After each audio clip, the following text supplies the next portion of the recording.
Estamos celebrando hoy a San Josafat. A lo mejor no sabemos nada de él porque es un santo un poquito desconocido, a pesar de que su memoria es obligatoria. Y es que es un santo muy especial. A San Josafat lo llamaban sus enemigos ladrón de almas. Qué bonito si nos llamasen eso. Eres un ladrón de almas. Robar almas para Cristo. Igual que el Señor nos ha dicho que seamos pescadores de hombres, que saquemos a los hombres del agua, porque cuando sacamos pescados del agua, peces, los matamos, pero si sacamos hombres del agua, los estamos salvando. Pues si robamos almas a Satanás, al enemigo, a la mentira, pues bendito robo. Josafat no se llamó siempre Josafat, se llamaba Juan Kuchevich y es de una zona muy desconocida para nosotros porque hemos vivido muy de espaldas los miembros de la Iglesia Católica con los miembros de la Iglesia Ortodoxa. La llamamos ortodoxa porque ellos se llaman ortodoxos, propiamente no son ortodoxos. Ortodoxo es el que tiene orto, que significa correcto, una ortografía es una escritura correcta, pues ortodoxia es una creencia correcta. Y los ortodoxos son ortodoxos, tienen la creencia correcta, excepto en cuanto a su visión del obispo de Roma, del Papa. Ellos piensan que el obispo de Roma es tan importante como los demás obispos. Y los católicos sabemos que el obispo de Roma es el sucesor de Pedro.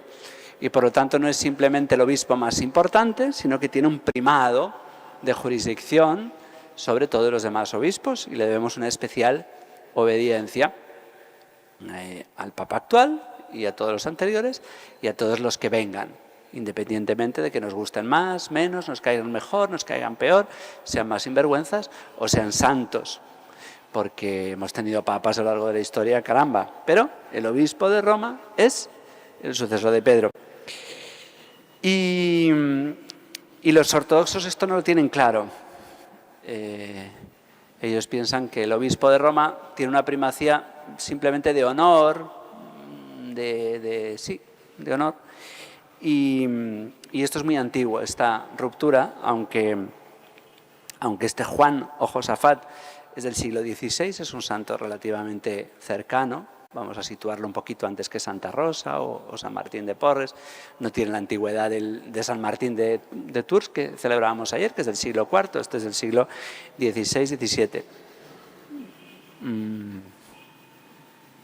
San Josafat nace en una parte de Europa que, como digo, nos es muy desconocida. ¿Por qué? Porque hemos caminado de espaldas unos a otros. ¿Por qué? Porque cuando muere Constantino, emperador del siglo IV, pues divide el Imperio Romano en dos, Imperio Romano de Oriente y Imperio Romano de Occidente. Nosotros siempre nos llamamos occidentales, incluso aquí en América nos consideramos occidentales, de cultura occidental. ¿Por qué? Porque hemos sido evangelizados por la Iglesia Católica Occidental, es decir, la que hablaba latín. Nosotros usamos algunas palabras en griego, por ejemplo, al principio de la misa, Kyrie eleison, Christe eleison, Kyrie eleison. Tenemos algunas palabras en griego, sobre todo las más técnicas, palabras en medicina, pero nuestro precioso idioma español procede del latín.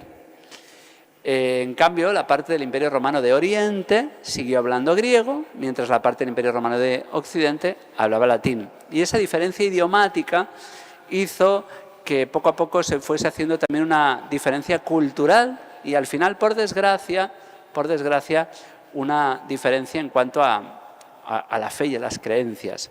Cuando Constantino separa entre sus hijos, hace heredar y divide el Imperio Romano de Oriente y el Imperio Romano de Occidente, pues se hacen dos capitales, una en Roma y otra en Constantinopla. Y ya evolucionando de un modo muy diferente, Constantinopla aspira a ser más importante, no ya que Roma, sino que Jerusalén, que Alejandría, que Antioquía, y ese querer estar por encima de las demás antiguas diócesis solamente porque ahí vivía el emperador, fue imitado posteriormente por Moscú.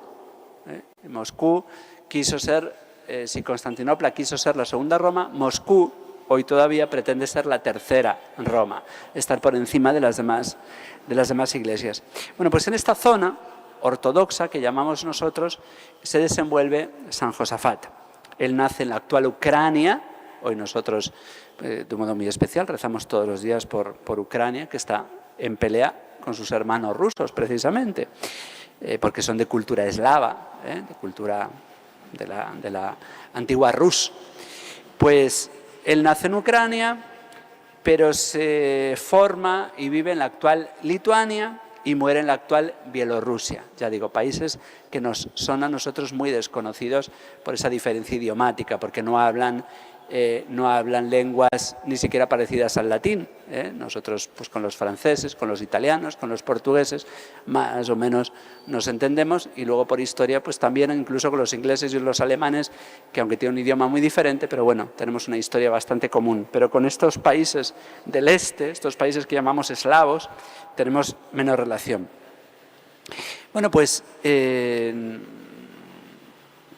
Juan, antes de que se llame Josafat, pues él nace y crece cristiano, profundamente enamorado de la Virgen María. Él ama mucho a la Virgen de Czestochowa, pero pues se va dando cuenta de que hay cristianos que están unidos a Roma, y según va estudiando él esto, se da cuenta de que hay que unirse a Roma, y entonces provoca un problema para sus familiares y la gente que le conoce, porque en la zona donde él se desenvuelve, en Lituania y en Bielorrusia, 150 años antes, precisamente en un momento en el que el papado era deleznable, porque los papas de Aviñón han dejado mucho que desear, pero sin embargo al final de Aviñón, cuando los papas corruptos franceses no vivían en Roma, y mundanos vivían en Aviñón, y luego se provocó ese gran problema de que había 3 personas en Europa que decían que eran el Papa, y los católicos no sabían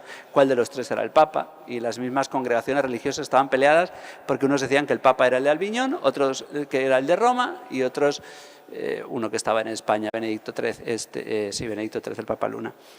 Y entonces, al final de este gran problema, gracias a Dios, por imposición del emperador, hubo un solo papa, Martín V, y además de eso, en ese concilio se logra que algunos ortodoxos que estaban muy asustados porque venían los musulmanes se unieran a la Iglesia Católica. Y entonces 150 años después, que es el tiempo de San Josafat, pues él a los 24 años profesa la misma fe que tenemos nosotros, incluso en cuanto al Papa y a Roma. Se hace católico, con su idioma griego y con su liturgia muy distinta a la nuestra. Si ustedes ven cómo celebran ellos, los basilianos, los de San Basilio, la misa, no parecen católicos, parecen muy distintos a nosotros, parecen ortodoxos, pero son católicos, están unidos a Roma, son lo que llamamos de rito griego, de rito greco-católico bielorruso.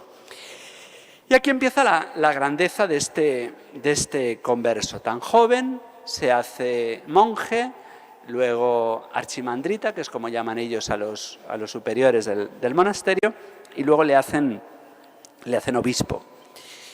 Pero como él va convenciendo a muchos ortodoxos a hacerse católicos, pues empieza a suscitar la enemistad.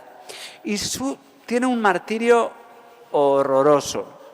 A los 41 años, un día que está de visita pastoral, porque él era el obispo, pero en una misma ciudad había como 2 obispos, el católico y el ortodoxo. Bueno, pues el obispo ortodoxo mandó matar a San Josafat, y la muerte de San Josafat fue espantosa. Entró un sacerdote que se llamaba Elías, entró en la casa, los católicos se defendieron y lo detuvieron. San Josafat, que estaba rezando, se enteró de que habían detenido al sacerdote enemigo suyo, lo mandó liberar, y entonces le empezaron a dar latigazos, machetazos, lo sacaron a la calle, al final le pegaron 2 tiros, luego bailaron sobre su cadáver, lo destrozaron, mataron también a un perro que había por ahí y mezclaron el cadáver del mártir con el del perro, había otros muertos por la casa, tiraron al río a San Josafat, gracias a Dios fue recuperado, y hoy está en Roma. San Josafat está enterrado en la Basílica de San Pedro. El obispo que mandó a hacer esta barbaridad, 4 años después se convirtió, se hizo católico. el que lo mandó matar, al final. Ustedes cuando vean gente que dice, este no tiene conversión posible, este es mi archienemigo, reza por él y quiérelo porque a lo mejor al final se arrepiente de haberte matado o de haber hablado de ti, que nadie nos va a matar. Pero tenemos que querer a los que nos hacen daño porque a lo mejor con ese cariño los podemos convertir. San Josafat robó almas incluso después de muerto porque tenía esa caridad enorme de saber defender la verdad, no se callaba, no era de estas modas que hay, todos adoramos al mismo Dios, no, él tenía muy claro lo que estaba bien y lo que estaba mal, y a los que estaban equivocados decían, no, estás mal, por no ser católico, pero lo hacía con una caridad, con un amor, y como el amor lo entienden hasta los perros, pues algunos se endurecían más, pero otros se ablandaban y acababan entrando en la Iglesia Católica, por eso le llamaban el ladrón de almas.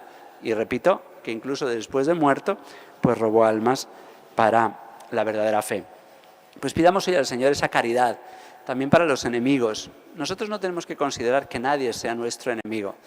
Hay enemigos de la cruz, lo dice San Pablo, hay enemigos de la verdad, hay enemigos del bien, pero nosotros no tener como enemigo a nadie y amarlos a todos. Y repito, amarlos a todos no es decirles que todo está bien y que todo da igual, no. Tenemos que saber defender la verdad con fuerza, con parresía, con valentía, aunque duela, pero sin olvidar nunca que el que está equivocado es alguien profundamente amado por el Señor y alguien que está llamado a venir a la verdad. Y nosotros que poseemos la verdad, o más bien la verdad nos posee a nosotros, no somos dueños de la verdad, pero la hemos recibido, la tenemos que predicar con mucha firmeza, pero con mucha humildad. No somos más que los que están equivocados, no somos mejores. Si hemos encontrado la verdad, la tenemos que predicar con muchísima humildad, con muchísima firmeza, pero con muchísima humildad, para de ese modo hacerla atractiva para aquellos que no la conocen. Que así sea.